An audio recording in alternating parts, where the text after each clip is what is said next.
Hi, my name's Joanna. I run Fur and Featherworks, and I'm here today to teach you how to teach your cat or kitten to come when you call them using a hand target.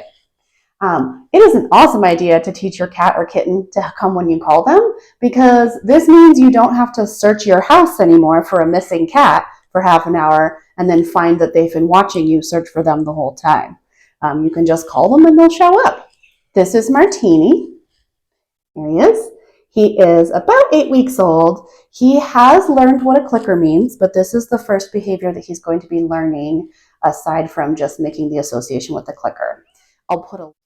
So we're going to start really easy. My job is to make sure that 9 times out of 10, when I ask him to do something, he can do it because it's really easy for him. I set it up in such a way that he basically kind of can't fail. What I'm going to do is I'm going to teach him to follow my 2 fingers when I ask him to. Because, as I said, he only learned the association with the click yesterday, I'm going to just refresh his memory. Also, he clearly needs a little memory refresh on how to get the treats, in that it doesn't involve just attacking me for treats.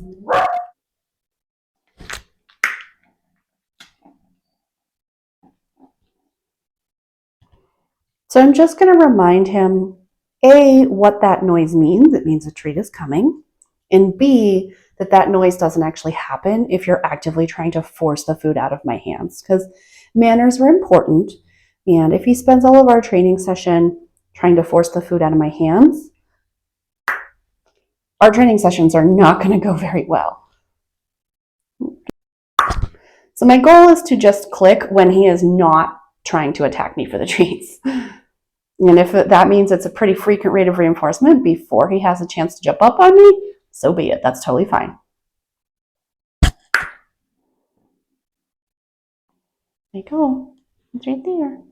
So now that he's had a little refresher and he's actually calmed down a little bit, we're going to work on actually doing the touch. So I'm going to start this really easy. There's no way he can possibly fail. I'm going to take the fingers that already smell like cat food.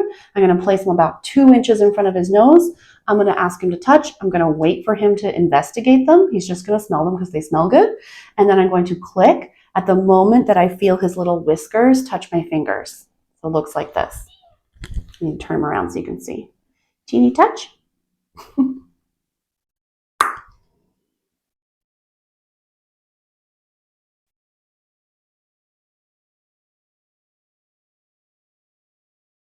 And we're going to do it again. Teeny touch.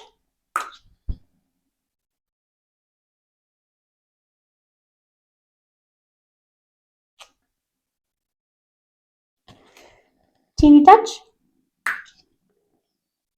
So you'll note that I am not asking him to go very far right now. He's taking maybe 2 steps. And if you have a tiny kitten like this, 2 steps is 6 inches. So be really realistic with your expectations at first. Teeny touch.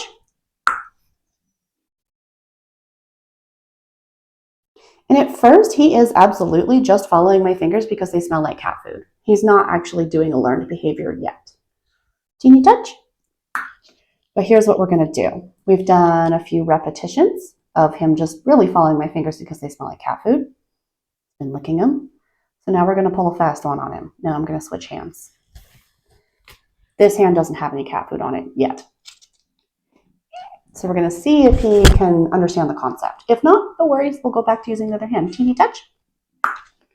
Good job, buddy. It's right here, buddy. So he seems really good at this. I'm going to increase the distance that I'm asking him to follow my fingers. So now we're going a good 3 or 4 steps. The great thing about training tiny animals is that the human doesn't actually have to move very much. It's a great lazy activity. Teeny touch. Good job. So he's definitely starting to understand the concept now. He's not just following my hands. He's waiting for the signal. And then actually he's hitting my fingers fairly hard. He's no longer hesitant the way he was in the beginning. So all these signs tell us that he's starting to understand the game, which is great. Teeny's doing really well with his touch recall training at short distances. So now we're going to see if he can do longer distances. Teeny touch.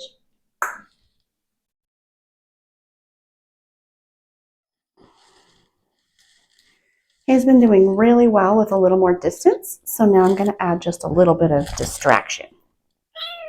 That doesn't work. Remember, we've been over this. Teeny touch.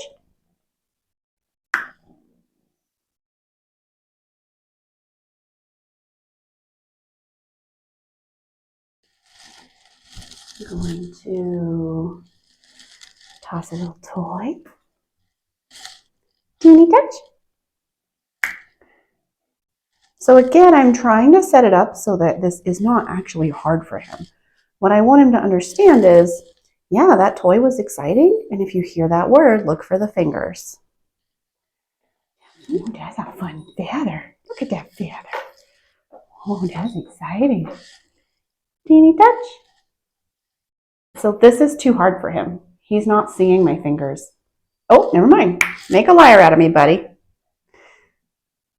If he hadn't been able to do that, I would have moved my fingers much, much closer to him so that he would be successful as opposed to repeating it.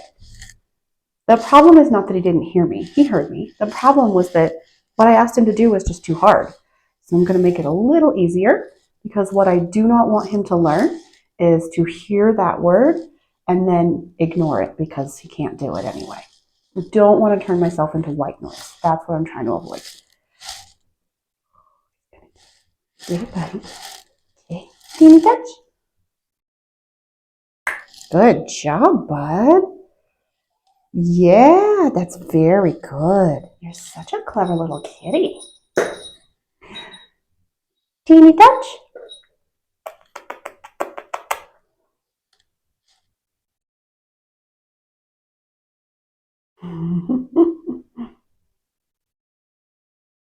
Little buddy. Good job. We always want to end on a positive note. The last couple times I asked him to do it, he was unusually distracted and then he started grooming himself. So I'm going to stop, but I want to make sure that I don't leave him on a repetition that was hard. Teeny touch. So now that Martini's learned to do his touch recalls in his low distraction environment in the bathroom, the last step is just to make sure that he remembers what to do, even if we're in a different environment. So I've taken him to this hallway so that we could practice. Teeny touch.